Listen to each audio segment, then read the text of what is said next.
हेल' लोगोफोर, बे समाव नोंथांमोननि गेजेराव मोनसे गोनांथार खोथा लानानै भिडिअ बानायनाय जादों। दा बे जाहैबाय स्कुल खुलिनायनि, आसामाव फरायसालि खुलिनायनि सोमोन्दै नोंथांमोननो बाव भिडिअ बानायदों।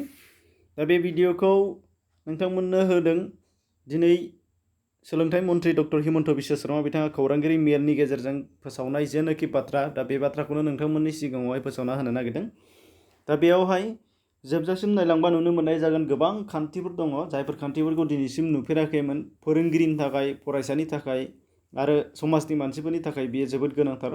दा बेयाव जोबजासिम नायलांबा हमनो हानाय जागोन। ससेल' नायनानै आद्रा थायोब्ला बेयो गोरोन्थि जागोन आरो नोंथांमोननिनो आद्रा मिथिनाय जागोन। आरो बेयाव ससेल' नायनानै गोबां कमेन्ट्स हरग्रा नायगिरि बिथांमोनबो दङ, नाथाय जोबजासिम नायलांबा कमेन्ट हरनांगौनि गोनांथियानो थाया। दा बेयाव फारि फारि नायलांदो।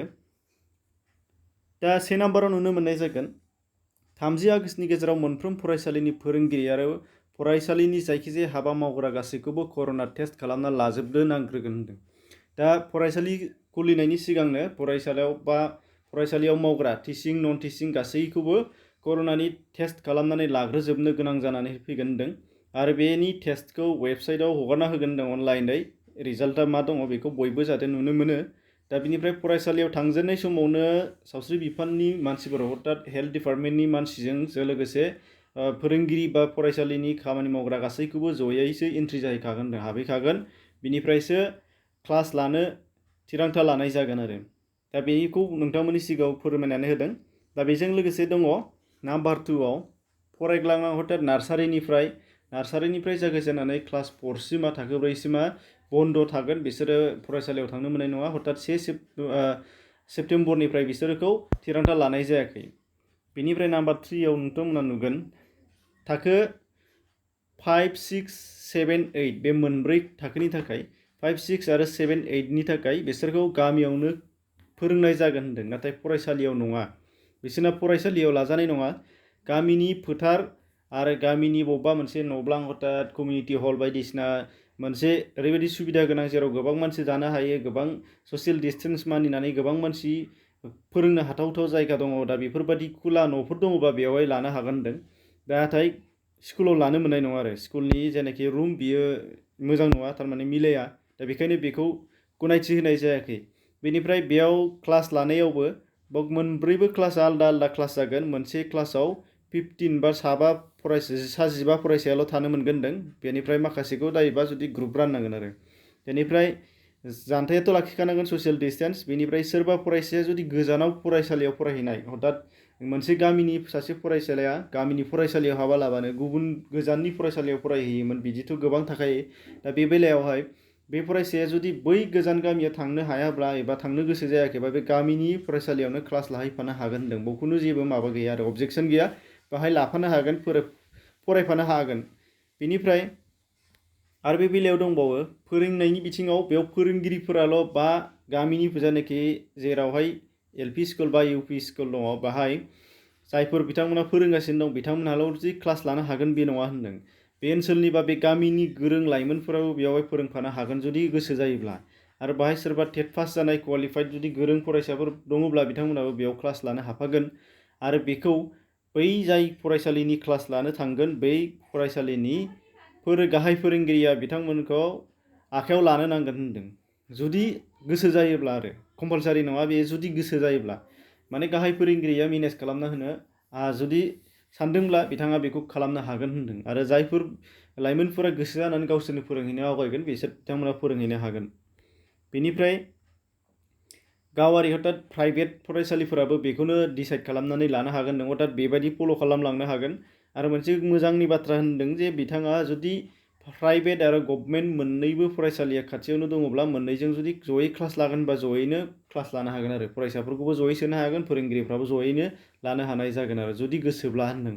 बेबो कम्पालसारि नङा, जुदि गोसोब्ला बिथांमोना जुदि गोसोब्ला जयैनो फोरोंनो लानो हानाय जागोन आरो। बेनिफ्राय नाम्बार 4आव होदों जे थाखो 9 आरो थाखो 11 8सिमाथ' थांबाय नालाय, 9 आरो 11। दा बे 9 आरो 11नि बेलायावहाय जायफ्रा एमालगेमेसन हथात हायार सेकेन्डारिसिम दंहैयो हाइ स्कुलनिफ्राय बे फरायसालिनि थाखाय बियो जागोन। आरो जुदि जायफोरा नङा बेयाव 9ल' थाफैसिगोन आरो, 11आ थाफैनाय नंला। दा बाहाय नोंथांमोनाबो बुजिनो हाखाबाय। दा बेयावहाय बिथांमोननिया 9 आरो 11आ स्कुलावनो क्लास जागोन गावबा गावनि स्कुलावनो, नाथाय मोनसे रुमाव सा 15ल' फरायसा सोनो मोनगोन होन्दों। सा 15नि बारा सोनो मोननाय नङा। बेखौनो ससियेल डिस्टेन्स लाखिनानै दोननो नांगोन। जुदि 15नि बारा दङब्ला बिसोरो सेक्सन खालामनांगोन, रुम आलदा आलदा खालामनानै बे होन्दों। आरो सप्तायाव सान 6 लानाय जागोन होन्दों। आरो लानाय समा 3 घन्टाल' लानो नांगोन होन्दों। 3 घन्टाल' लानो मोनगोन क्लासआ। ओमफ्राय गोसो होनो गोनां बाथ्राया बे क्लास मोननैजों हथात 9 आरो 11निजों मोननैजों समा मिलायनो मोननाय नङा होन्दों। जुदि फुंनि खोलोबाव क्लास 9खौ लायोबा क्लास 11खौ क्लास 9 गखांलांनानैसो बिसोरखौ लानो मोनगोन होन्दों। दा बाहाय मोननै क्लासनि फरायसाफोरा मोनसे टाइमावनो ज' जाफैनो मोननाय नङा होन्दों आरो बे समा मिलायनो मोननाय नङा। बेनिफ्राय क्लास 10 आरो 12 बे मोननैया आरो बिस्रा ज' जानोसैलाय। बे मोननैयाबो फरायसालियावनो जागोन होन्दों। सप्तायाव बिसिना सानब्रैल' जागोन होन्दों। क्लासआ सानब्रैल' आरो बिसिनाबो समा गोरोबनो मोना, मोननैजों एखे समावनो फैनो मोना। क्लास लानायाबो 3 घन्टाल' जागोन बिसोरनियाबो। दा बेयावबो मोनसे समावनो फैयोबा लाद्रा लुद्रा जागोन फरायसाफ्रा, आरो बेवहाय बांसिन गिनांगौ जालायगोन। दा बेखायनो क्लास मोननैजों मोनसे समावनो क्लासाव फैनो मोना आरो मोनसे क्लास लायोबा मोनसेया फुङाव लाबा मोनसे बेलासियावबा मोनसे फुङाव, बे आरो मोननैजों लोगो मोनलाय होनो मोननाय नङा होन्दों आरो बेखौ टाइम टेबोलखौ बानायना लानांगोन गावबागाव फरायसालिफ्रा। दा कलेजनि बिथिङाव खालि फाइनाल सेमिस्टारनियाल' क्लास जागोन होन्दों।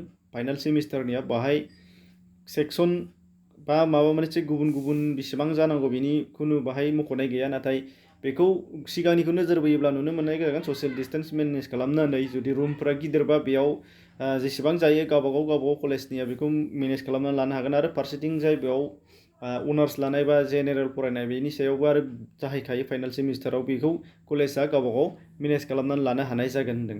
आरो दा बेयाव मोनसे गोनां बाथ्राया बे कलेजाव फरायनाय फरायसाफोरा बांसिन गोजानाव फरायहैयो, गावबागाव खाथिनि कलेजफोराव फराया, बेखौ नंगौ।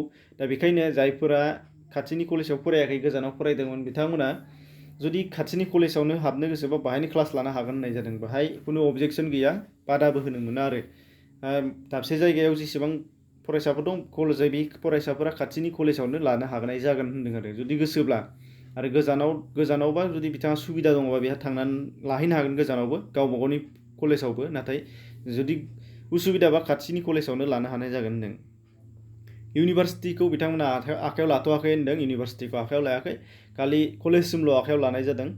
बेनिफ्राय फरायसानि एटेन्डेन्स अर्थात नुजाथिनाया बांद्राय गोनां नङा होन्दों आरो गोनांथार नङा।